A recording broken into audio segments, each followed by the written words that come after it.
तुम्ही पाहताय राज्यातील आजच्या महत्त्वाच्या ठळक बातम्या। एप्रिल मे मध्ये स्थानिक निवडणुकांचा धूमधडाका। राज्यातील 590 स्थानिक स्वराज्य संस्थांवर 3-4 वर्षांपासून प्रशासक।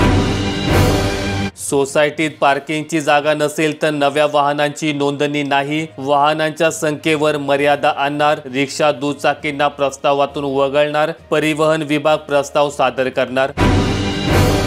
फडणवीस ठाकरेंची जवळीक वाढली। आदित्य ठाकरेंनी घेतली भेट। आदित्य ठाकरे म्हणजे रंग बदलणारा सरडा, एकनाथ शिंदे यांचं वक्तव्य। काम दाखवा नाहीतर उचल बांगडी। उपमुख्यमंत्री अजित पवार यांचा पोलीस आयुक्तांना थेट इशारा।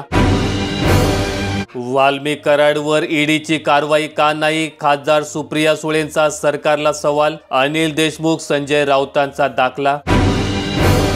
कोणत्या प्रवर्गात कोणत्या जाती? सरकारने 16 वर्षांनंतर दिली जाती। विमुक्त जाती, भटक्या जमाती व इतर मागास, विशेष मागास प्रवर्गातील जाती। 6 महिन्यांपूर्वीच पोलिसांना टोरेसचा संशय। पत्रव्यवहारही केला पण तपासाला ब्रेक। धनंजय मुंडे वाल्मी कराडची पुण्यात 100 कोटींची मालमत्ता। पैठण येथील आक्रोश मोर्चा सुरेश दस यांचा गौप्यस्फोट।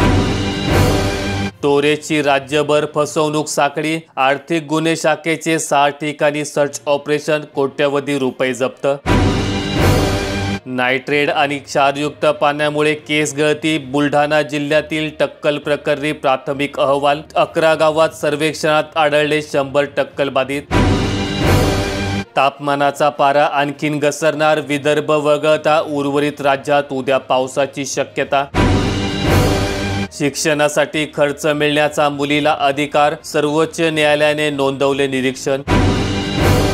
शरद पवारांच्या राष्ट्रवादीत घमासान। जयंत पाटील यांना प्रदेशाध्यक्ष पदावरून हटवण्याची मागणी। शरद पवारांसमक्ष कार्यकर्ते आक्रमक। अवयव प्रत्यारोपण व उपचारांचाही खर्च आता महात्मा फुले योजनेतून। रुग्णांच्या कुटुंबियांना सरकारचा दिलासा। केंद्रीय बोर्डाच्या शाळांतही घुमणार आता जय जय महाराष्ट्र माझाचे सूर। लवकरच निर्णय घेणार दादा भुसे यांची माहिती। दोषींवर कारवाई होणारच। संतोष देशमुख हत्येप्रकरणी अजित पवार यांनी मौन सोडले।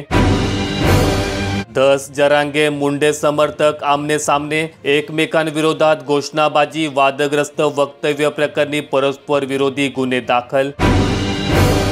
लाडक्या बहिणींसाठी महत्त्वाची बातमी। राज्यातील अर्जांची सरसकट पडताळणी नाहीच। कोणाची तक्रार आली तरच त्या जिल्ह्यातील अर्जांची पडताळणी होणार। माहिती आवडल्यास व्हिडिओला लाईक करून दररोजच्या बातम्या पाहण्यासाठी चॅनेल सबस्क्राईब करा। धन्यवाद।